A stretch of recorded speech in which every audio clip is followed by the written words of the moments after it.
सध्या पाणी टंचाईचे दिवस आहेत. महापालिकांनी पाणी वापरावर बरंच काही नियंत्रण आणलेलं आहे. आपण नेहमी पाणीपट्टी भरतच असतो, त्याचं बिल मात्र व्यवस्थित येते. त्यासाठी सगळ्या यंत्रणांनी अगदी कॉम्प्युटराइज यंत्रणा निर्माण केल्या. ते पैसे वसूल होतील, न वसूल झाल्यास त्याच्यावर दंड वगैरे सगळ्या तरतुदी आखल्या. परंतु पाणी पुरवठा मात्र आपल्याला नियमित होतो का, तर त्याचं उत्तर सरळ सरळ नाही असं आहे.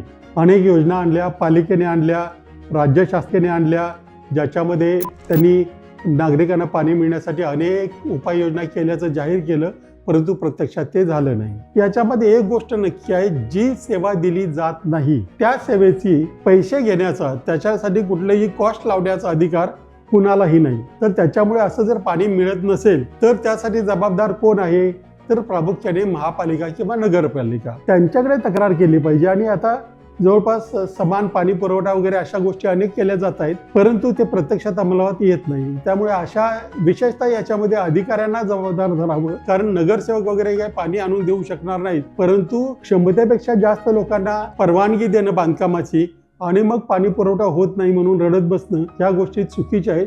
त्यामुळं शक्यतो आयुक्तांना धारेवर धरावं.